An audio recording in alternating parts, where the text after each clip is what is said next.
Radio उड़ान की updates लेने के लिए इस चैनल को सब्सक्राइब कीजिए और इस वीडियो को ज्यादा से ज्यादा लाइक कीजिए और शेयर कीजिए। For more info log on to www.radioudan.com। क्या आपके बच्चे को बोलने में कठिनाई होती है? बोलते समय आंख से आंख मिला के बात नहीं कर पाता है या फिर अपनी उम्र के अन्य बच्चों से घुल मिल नहीं पाता है, तो ये ऑटिज्म के शुरुआती लक्षण हो सकते हैं। नई दिशा ऑटिज्म से प्रभावित बच्चों के परिवारों के लिए मुफ्त हेल्पलाइन सेवाएं प्रदान करती है। सहायता और अधिक जानकारी प्राप्त करने के लिए इस नंबर पर यानी 844-844-8996 पर कॉल या व्हाट्सएप करें। नई दिशा किसी भी परिवार को पीछे न छोड़े। अरे गणेश, तुमने यूनियन बैंक से ब्रेल डेबिट कार्ड ले लिया है ना? क्या मजाक करते हो भैया, अंधा हूं मैं, क्या डेबिट कार्ड चलाऊंगा। अरे भाई, यूनियन बैंक आप जैसे ग्राहकों के लिए लेकर आया है यूनियन स्पर्श ब्रेल डेबिट कार्ड। वो क्या है? इस कार्ड में उभरे हुए ब्रेल डॉट्स के कारण इसका परिचालन बहुत ही आसान है और कार्ड में चिप के विपरीत हिस्से में एक गोलाकार नॉच है, जिससे ग्राहकों को अपने कार्ड की सही पहचान एवं उसके सही प्रयोग में मदद मिलेगी। अच्छा, इतना ही नहीं, यह एक नेशनल कॉमन मोबिलिटी कार्ड है जिससे संपर्क रहित लेन देन भी किया जा सकता है और कम राशि के लेन देन के लिए बिना पिन के क्यू स्पार्क से टैप करो और भुगतान हो गया समझो। वो सब तो ठीक है भैया, पर मैंने सुना है कि डेबिट कार्ड से बहुत कम पैसे निकाल सकते हैं। इस स्कीम के तहत बैंक दे रही है रुपए प्लैटिनम कार्ड, जिसकी कैश विड्रॉल लिमिट 75,000 और शॉपिंग लिमिट 1.5 लाख रुपया है। ये तो बहुत बढ़िया कार्ड है। इस पे और क्या सुविधा है? इस कार्ड के साथ प्राइमरी होल्डर को 2 लाख एवं एड ऑन होल्डर को 1 लाख का दुर्घटना मृत्यु बीमा मिलता है और अगर हवाई दुर्घटना हो तो प्राइमरी होल्डर को 5 लाख का बीमा कवर दिया जाएगा। साथ ही साथ डोमेस्टिक और इंटरनेशनल एयरपोर्ट पर इस कार्ड द्वारा महज 2 रुपए में लॉन्च एक्सेस भी किया जा सकता है। सबसे खास बात यह है कि वर्तमान में ये कार्ड पहले साल के लिए निःशुल्क जारी किया जा रहा है। क्या बात करते हो? हाँ, आज ही जाके यूनियन बैंक से यूनियन स्पर्श ब्रेल डेबिट कार्ड ले लो। जरूर भैया, ये तो वाकई अच्छा कार्ड है। मैं आज ही ये कार्ड ले लेता हूँ।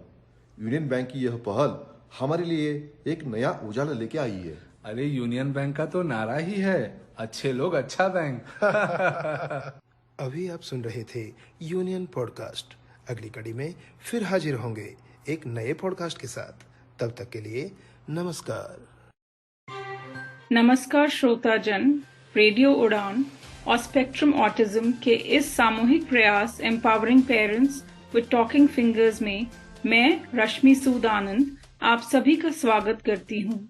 यह श्रृंखला अपने आप में एक अनोखा प्रयास है उन 16 लेखकों का जिन्होंने इस किताब talking fingers voices of Indian non speaking autistic में अपने मन की बात, अपने विचारों को संजोया है।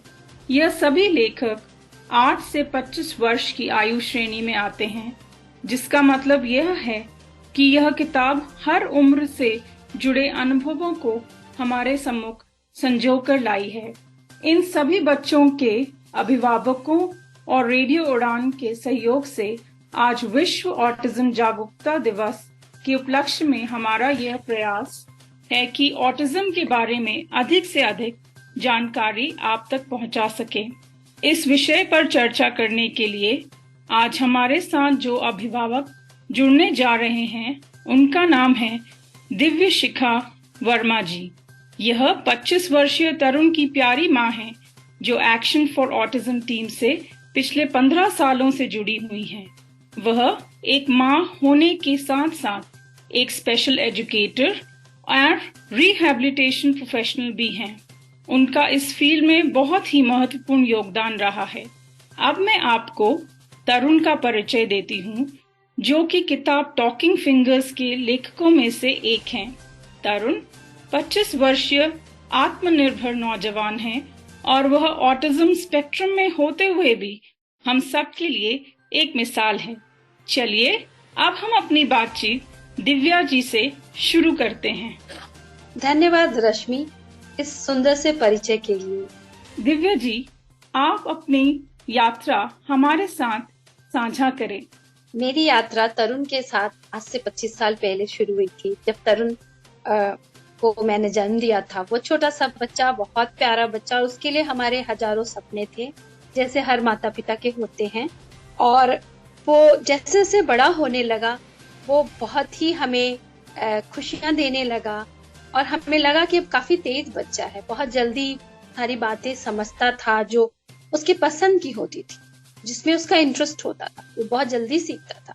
लेकिन जब हम उसको जैसे जैसे वो बड़ा हुआ, हमने देखा कि जब हम उसको बुलाते हैं या हम उससे कुछ कहते हैं, उसको कुछ सिखाते हैं, वो ध्यान नहीं देता, वो सुनता नहीं है, क्योंकि उसका उसमें इंटरेस्ट नहीं है, जबकि दूसरे बच्चे ऐसा नहीं करते। तो हमें थोड़ी घबराहट हुई कि ऐसे क्यों हो रहा है। फिर हम उसको लेके डॉक्टर्स एंड हॉस्पिटल्स के चक्कर लगाने लगे। फिर हमें करीब जब वो 2.5 साल का था, 2-2.5 के बीच में, तो हमें पता चला उसको ऑटिज्म है। तब ऑटिज्म वर्ड मेरे लिए बिल्कुल नया था, मैंने पहली बार डॉक्टर के मुंह से सुना था। तो अब मुझे कुछ ऐसा आवाज नहीं हुआ कि कुछ ऐसी चीज है, मुझे लगा कि शायद इलाज होगा, वो ठीक हो जाएगा। मगर जब डॉक्टर ने मुझे बताना शुरू किया, तो उन्होंने उसका बहुत ही नकारात्मक दृष्टि से उसको बताया कि वो तरुण जो है वो और बच्चों जैसा नहीं होगा और वो कभी भी आत्मनिर्भर नहीं होगा, उसको हमेशा सपोर्ट चाहिए होगा। ऐसा सुन के हम लोगों का दिल बिल्कुल बैठ गया, जैसे हर एक माता पिता का जिनको डायग्नोसिस जिनके बच्चों को मिलता है शुरू शुरू में, और जो भावना होती है वही हुआ। हम काफी रोए, काफी परेशान रहे, पर जैसे जैसे समय बीतता गया, हमने इस बात को स्वीकारना शुरू किया कि हाँ, ये अलग है, अब हमें इसको इसी तरीके से जैसा वो है उसको सिखाना है और बड़ा करना है। फिर हम उसको स्कूल ले जाने के, स्कूल में एडमिशन्स के लिए हम उसके इधर उधर जाने लगे। स्कूल वालों ने हमें कई जगह मना किया कि ये तो बहुत ही भागता दौड़ता रहता है, हमारी बातें नहीं सुनता है, बोलता नहीं है। तरुण बोलता नहीं था, तो वो कहते थे हम इसको कैसे सिखाएंगे, आप इसको ले जाए। तो फिर हम वही होता था, हम रोते थे, परेशान होते थे, क्या करें। फिर एक स्पेशल स्कूल में उसका एडमिशन हमने कराया। वहाँ वो करीब 3 साल रहा। वहाँ उसने कई चीजें सीखी, जैसे पेंसिल पकड़ के लिखना और कलर वगैरह करना। लेकिन जो कम्युनिकेशन, अपनी बात कहना, हमारी बात सुनना, उसमें कोई सुधार नहीं हो रहा। और तरुण अपनी दुनिया में ही जैसे पहले मस्त रहता था वैसे रहता था, हमारी बातों पे ध्यान नहीं देता था और बहुत कुछ ऐसा कर रहा था जो कि मुश्किल हो रहा था उसके लिए और हमारे लिए भी। और हम काफी चिंतित थे, हम क्या करें। इस चक्कर में कई बार मैंने बहुत सारे वर्कशॉप्स करने की कोशिश की, बहुत जगह मैंने पढ़ा, देखा, पर मुझे कुछ ठीक से समझ नहीं आया ऑटिज्म के बारे में। इन वर्कशॉप के सिलसिले में हम एक वर्कशॉप हमने किया था एक्शन फॉर ऑटिज्म का। उसमें हमें पता चला दूसरे पेरेंट्स से कि एक बहुत ही अच्छा प्रोग्राम एक्शन फॉर ऑटिज्म करती है, जिसको कहते हैं मदर चाइल्ड ट्रेनिंग प्रोग्राम। उसमें माँ और बच्चे दोनों को बताते हैं और सिखाते हैं कि ऑटिज्म है तो कैसे बच्चे के साथ काम करें, कैसे उसके साथ जिंदगी जीना है। तो मैं और तरुण दोनों ने वो प्रोग्राम किया और वो प्रोग्राम मैं क्या बताऊं, वो इतना अच्छा प्रोग्राम था। उससे हमें बहुत कुछ पता चला कि ऑटिज्म क्या है। हमारी जो सोच थी उसको काफी उसमें बदलाव आया, बहुत सकारात्मक सोच हुआ और हमें लगा कि नहीं, सब कुछ खत्म नहीं है, बहुत कुछ अभी हो सकता है और तरुण बहुत कुछ सीख सकता है। ये पॉजिटिविटी के साथ हम बढ़ने लगे। एक्शन फॉर ऑटिज्म से मैं जुड़ गई थी क्योंकि तरुण का वहाँ एडमिशन हो गया। इस प्रोग्राम के बाद उनका एक स्कूल है, ओपन डोर स्कूल, उसमें एडमिशन हो गया। और मैंने जितना ऑटिज्म को जाना, मुझे लगा कि मैं जान रही हूँ, फिर भी मुझे लगा कि नहीं, कुछ तो और भी जानने की जरूरत है और डिटेल में समझना है।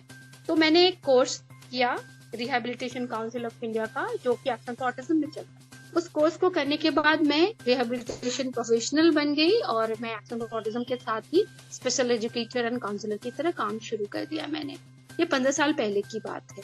तो तरुण का जो एजुकेशन था ओपन डोर स्कूल में चल रहा था, मैं वहाँ काम कर रही थी। तरुण ओपन डोर स्कूल में काफी कुछ सीखा, बहुत कुछ सीखा उसने अपने दोस्तों से जो उसके साथ वहाँ स्कूल में थे और अपने टीचर्स के साथ बहुत अच्छी अच्छी चीजें सीखी, बहुत कुछ सीखा। उसमें बहुत ही विकास हुआ। वो कम्युनिकेशन करने लगा साइन यूज करके। साइन एक AAC है, alternative and augmentative communication system, जिसमें अगर स्पीच बच्चा बोल नहीं रहा है तो हम दूसरा माध्यम देते हैं। तो उस माध्यम को तरुण के लिए वो साइन था शुरू में, तो तरुण बहुत अच्छे से उसको तरुण ने सीखा और बहुत जल्दी सीख गया और काफी आसान हो गया था। उसकी जिंदगी आसान हो गई थी, मेरी जिंदगी आसान हो गई थी, क्योंकि अपनी बातें वो दूसरों से कह पा रहा था, कम्युनिकेट कर पा रहा था। फिर भी हमने और भी बहुत सारी चीजों की ओर ध्यान दिया, जैसे स्पीच नहीं है तो फिर साइन देते हैं, और भी दूसरा मोड है, जैसे कम्युनिकेशन ऐप है, पिक्चर है, लिख के कम्युनिकेशन, ये सब कुछ पे मैं काम करने लगी तरुण के साथ। और तरुण बहुत क्विक लर्नर, बहुत जल्दी सीखता है अगर उसको एक बार ठीक से समझाया जाए। तो तरुण ने बहुत अच्छे से इन सब चीजों को लिया और वो काफी हद तक अच्छे से कम्युनिकेट करने लगा, अपनी नीड्स, जरूरतों को बताने लगा। और तरुण अच्छे से स्कूल में सीखता गया और 18 साल की एज पे उसको वहां से ग्रेजुएट कर दिया और एक्शन फॉर ऑटिज्म में ही एक आधार वोकेशनल सेंटर है, उसमें वो काम करना शुरू कर दिया एज एन इंटर्न हो गया वहां। और वहां काम करना अब उसका जिंदगी है, उसका प्रोफेशन है और वो वहां पर काफी खुश है। अपने दोस्तों, अपने लोगों, अपने कुलीग्स, अपने टीम लीडर्स के साथ वो बहुत अच्छा महसूस करता है। वो खुशी उसके चेहरे पे मुझे दिखती है और वो काफी हद तक आत्मनिर्भर है अब, और काफी कुछ सीख रहा है और सीखा है उसने सिखाया भी है मुझे बहुत कुछ। उसने सिखाया है मुझे कि कैसे विषम परिस्थिति में भी खुश रहना है, क्योंकि जो वो फेस कर रहा है, दुनिया को अपनी बातें बताने में जो उसको दिक्कतें आ रही, वो उसको इतने आसानी से कर पा रहा है, वो मैं उससे सीखी। और मुझे ये लगा कि ऑटिज्म कोई बुरी चीज नहीं है, ऐसा नहीं है ऑटिज्म हो गया तो दुनिया खत्म है, कुछ नहीं हो सकता, बहुत कुछ हो सकता है। ऑटिज्म कोई बुरी चीज नहीं हुई है और वो बहुत कुछ सीखेगा और बहुत कुछ कर सकेगा। ये एक सकारात्मक सोच मेरे में डेवलप हुई तरुण की वजह से। तरुण ने मुझे बहुत कुछ सिखाया। और मैं एक चीज कहना और चाहूंगी, तरुण कंप्यूटर्स में बहुत अच्छा है, तो उसने एक कोर्स भी किया, not from action for autism, किसी दूसरी जगह से। उसको कहते हैं मल्टीमीडिया का एक प्रोग्राम है और उसमें फोटोशॉप सॉफ्टवेयर यूज करके वो पोस्टर्स वगैरह बनाते हैं, क्रॉपिंग वर्क करते हैं, कार्ड्स बनाते हैं, तो वो भी वो करता है। जब कभी उसको ऑर्डर दिया जाता है कि ये बनाना है, ये करना है, वो करता है, उसको अच्छा लगता। सो इस तरह से यही थी मेरा अनुभव तरुण के साथ। काफी अच्छा रहा है उसको बड़ा करने में। मैं बहुत खुश हूँ जितना तरुण सीखा है और जिस में। धन्यवाद। बहुत ही सराहनीय प्रयास है एक पेरेंट और एक माँ के नजरिए से। दिव्या जी, मैं आपसे आपका दूसरा सवाल पूछना चाहूंगी। हमें तरुण की पसंद एवं उसके शौक के बारे में और बताएं। तरुण को की बहुत सारी शौक और पसंद है, बहुत सारी चीजों में उसका इंटरेस्ट है। सबसे ज्यादा अभी कुछ, क्योंकि इंटरेस्ट जो है वो बदलता रहता है, कई नई चीजें वो खोजता है, एक्सप्लोर करता है, फिर उसमें उसका इंटरेस्ट होता है। अभी तो music is the greatest interest, सबसे ज्यादा उसको पसंद है। बहुत तरह तरह के म्यूजिक एक्सप्लोर करता है जो मैं भी नहीं जानती, वो इंटरनेट से एक्सप्लोर करता और उनको सुनता और काफी इंजॉय करता। गाना सुनना, चाहे बॉलीवुड के हों, वेस्टर्न हों, बीट्स एक खास टाइप के जिसमें हूँ, वो लाइक करता है। पजल्स को सॉल्व करना उसको बहुत अच्छा लगता है। किसी भी तरीके का बड़े बड़े पीसेस वाले बहुत कॉम्प्लेक्स पजल्स वो करके बहुत खुश होता है। और वो कंप्यूटर पे ऑनलाइन पजल्स करता है। उसे कंप्यूटर पे गेम खेलना, ऑनलाइन गेम खेलना, जैसे कैंडी क्रश है और बाकी बहुत पसंद है, बहुत अच्छे से करता है। काफी टाइम उसमें लगा के खुश रहता है उसको कर। तरुण को कलर करना बहुत पसंद है, अच्छा लगता है उसको कलर करना और बहुत ही बारीकी से वो कलर करता है। कंप्यूटर पे काम करना बहुत पसंद है, जिसकी वजह से उसको कई बार फोटोशॉप के जरिए कई असाइनमेंट्स मिलते हैं और वो करके बहुत खुश होता है। तरुण का एक पसंद और भी है, वो है कि उसे अगर कोई शाबाशी देता है, कोई उसको प्रेज करता है, तो उसको बहुत अच्छा लगता है और उस प्रेज के लिए वो कुछ भी कर सकता है, कितने भी अपनी वो क्षमता को बढ़ा सकता है काम करने की। मेरा मतलब है कि वो आगे बढ़ के काम कर सकता है अगर उसको प्रेज मिलता है। और दूसरों को मदद करना भी उसे बहुत ज्यादा मदद करने को उत्सुक रहता है और बहुत खुश होता है मदद करने। बस मैं ये कहना चाहूंगी तरुण के शौक के बारे में। यह तो बहुत ही प्रेरणास्पद बात आपने बताई। इसी बातचीत को आगे लेते हुए मैं आपसे पूछना चाहूंगी, आपके बच्चे के लिए टॉकिंग फिंगर्स लिखने की शुरुआत कैसे हुई? तरुण बहुत कम शब्द बोलता है और अपने आप को फिर भी अच्छे से जाहिर करता है, बता पाता है दूसरे मोड्स को यूज करते हुए। तरुण के बारे में लोग जानते हैं, बहुत सारे लोगों को पता है। इसी सिलसिले में एक ट्रू हब ऑर्गेनाइजेशन है, उन्होंने तरुण से बातें की कि आप हमारे यहाँ प्रेजेंटेशन हमारे वेबिनार्स में करो। तो तरुण ने किया और उनमें से एक प्रेजेंटेशन, एक वेबिनार में चित्रा पॉल भी थी वहां, वो अटेंड कर रही थी वेबिनार। उनको पता चला तरुण के बारे में, फिर उन्होंने मेरे से कांटेक्ट किया और उन्होंने मुझे बताया एक बहुत ही अनोखी चीज के बारे में, जिसके बारे में मैंने भी सोचा था पर वो कर रहे थे, कि ये जो ऑटिस्टिक लोग हैं, चाहे बच्चे या बड़े, जो नहीं बोलते हैं, वो उनकी जो फीलिंग्स हैं, उनकी जो भावनाएं, वो जो सोचते हैं, वो कहीं ना कहीं दबी रहती है और लोग उसके बारे में जानते नहीं और मिसकंसेप्शन, गलत धारणाएं रखते हैं। तो दुनिया को बताना है कि ये कैसा सोचते हैं, ये कैसा महसूस करते हैं और इनका भी कुछ थॉट है, ये क्या, और वो थॉट बहुत ज्यादा भी होता है हमसे। हम नहीं जो सोच सकते हैं वो सोचते हैं, मगर सिर्फ चूंकि वो बोलते नहीं तो होता नहीं। तो ये जो उनका ये जो आइडिया था कि ये सब बच्चे और ये सब लोगों के इन थॉट्स को हमें किताब के जरिए दुनिया को बताया जाए, ये हमें बहुत अच्छा लगा। फिर उन्होंने बोला कि तरुण करेगा, तरुण ने हाँ कर दी। तरुण बोला हाँ मैं इसमें पार्टिसिपेट करूंगा। तो फिर इसी तरीके से पद्मा जी एंड चित्रा जी के साथ हम लोग जुड़े और उस किताब में तरुण ने अपना योगदान दिया। बहुत ही सराहनीय प्रयास है यह भी।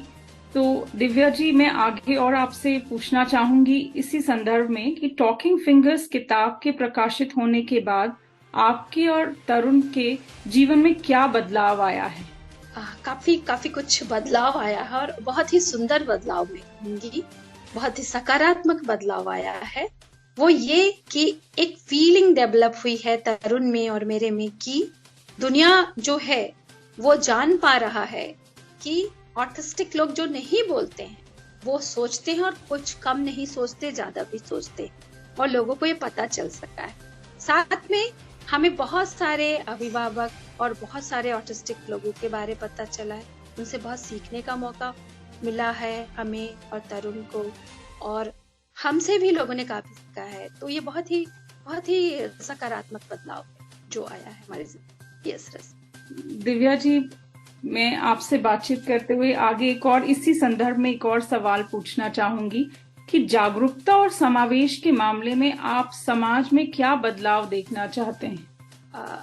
समाज जैसे अभी देखता है, जो लोग अलग हैं, जो दूसरे ढंग से व्यवहार कर रहे हैं, काम कर रहे हैं, उनको अपनाने में समाज को दिक्कत होती है। उन्हें लगता है वो अलग है, वो ऐसे कर रहा है, अलग तरीके से कर रहा है, वो सक्षम नहीं है। पर ऐसा नहीं है, हम सब कोई भी पूरी तरह सक्षम नहीं। ये बात हमें जानना चाहिए कि हम सब योगदान जब कर सकते हैं, समाज में काम कर सकते, तो जिनका ऑटिज्म है वो क्यों नहीं कर सकते? इसके लिए लोगों को ऑटिज्म को जानना पड़ेगा, और वो अवेयरनेस, वो जागरूकता हम अभिभावक, हम लोगों को फैलानी होगी कि अगर वो बच्चे ऐसे करते हुए दिखते हैं, एक खास तरीके से आवाज निकाल रहे हैं, हाथ हिला रहे हैं, या फिर बोल नहीं रहे, हमारी बात सुन नहीं रहे, तो वो ऐसा क्यों हो रहा है, क्यों करते हैं इस तरह से? यानी ऑटिज्म को समझने की जरूरत है।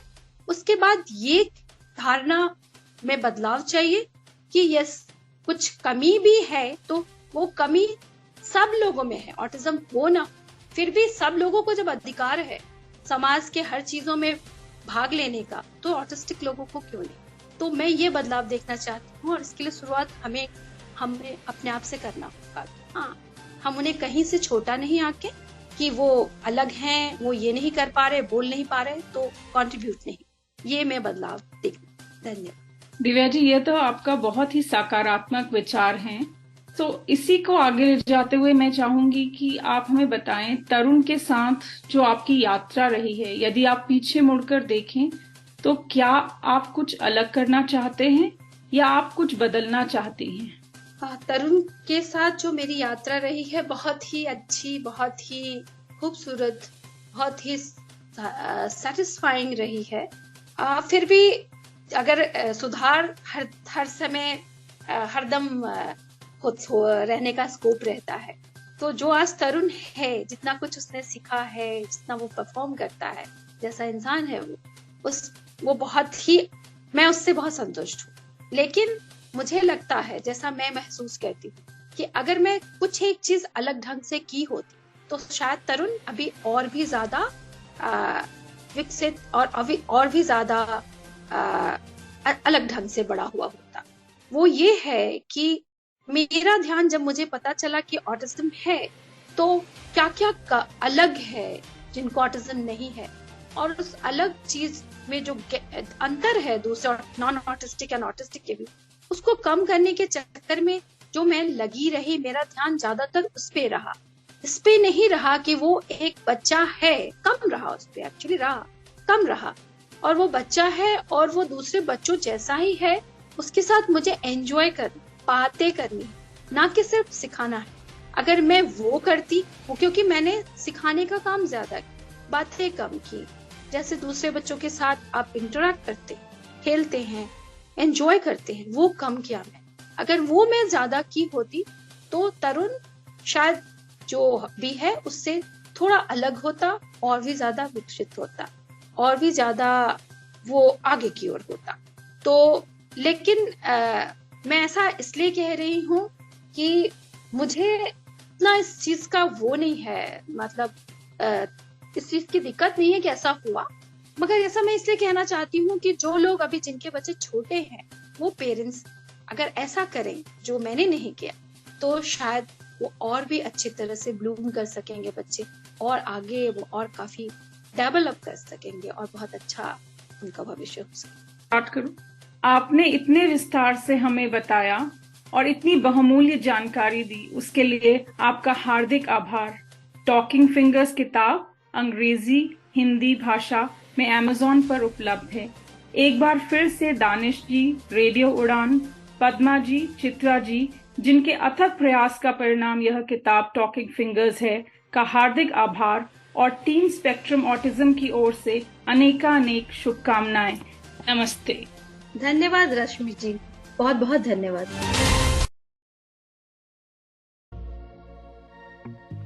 हे गाइस, आप अपने फील्ड में मास्टर हैं, सुपर्ब हैं, टैलेंटेड हैं, लेकिन ये क्या टेक्नोलॉजी के मामले में आप थोड़ा सा पीछे हैं? फिकर नॉट यार, आरजे मीनल है ना। आरजे मीनल के साथ हर हफ्ते टेक सिटी सुनिए और टेक्नोलॉजी की हर बात को जानिए।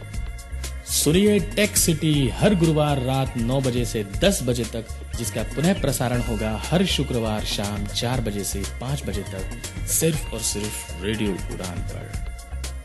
तो ना रहेगा आप कोई भी टेक्नोलॉजी से दूर।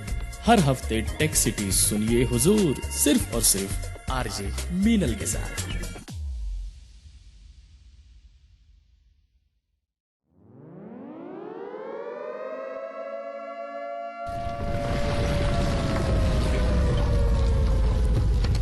दुर्घटनाएं, डिजास्टर्स, बुधवार रात 10 बजे और गुरुवार शाम 5 बजे राजीव भांवरी की जुबानी, सिर्फ और सिर्फ रेडियो उड़ान पर, जिन्हें सुन आपके पैर ठंडे हो जाएंगे, रोंगटे खड़े हो जाएंगे।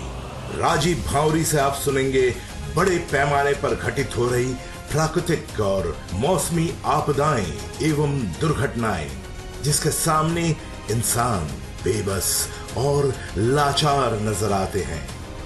For more info log on to www.radioudan.com या डाउनलोड करें हमारी app radio Udaan from play store और ऐप स्टोर से। रिश्तों में है तकरार, अब तो कोई ऐसा दिन नहीं जब हमारी लड़ाई ना होती हो। या ऑफिशियल लाइफ में है तनाव, हाँ, ऑफिस भी टाइम पर पहुंचता हूँ, सारा काम टाइम पे पूरा करके देता हूँ, फिर भी ये कहा जाता है कि यार तुम्हारी जॉब खतरे में है। एकदम मैं परेशान हो चुका हूँ, बताओ अब मैं क्या करूँ। आरजे नरेश सुनेंगे, समझेंगे आपकी हर बात, दिल से दिल तक में होगा आपकी हर समस्या का सटीक इलाज और सही समाधान। अपनी बात को उनके सामने बहुत पोलाइटली तरीके से रखें, ये काम करता है। तो सुनना ना भूले लाइव शो दिल से दिल तक हर गुरुवार रात 10 बजे से 11 बजे तक और रिपीट हर शुक्रवार शाम 5 बजे से 6 बजे तक। For more info log on to www.radioudan.com या फिर डाउनलोड करें radio Udaan app from play store या ऐप स्टोर से। जब खबर हो पक्की तो तहलका तो मचेगा। क्या हो रहा है आज, क्या होने वाला है कल, अब ये है अप टू डेट रहने का वक्त with latest PWD news, job alerts, events and current happenings. साथ ही साथ जानिए विभिन्न NGOs के बारे में जो कार्यरत हैं PWD वेलफेयर के लिए। Only with Gauri Kuber in the show community colours, जो कि प्रसारित किया जाएगा शुक्रवार रात 9 बजे एवं शनिवार शाम 4 बजे। सुनना बिल्कुल ना भूलिएगा।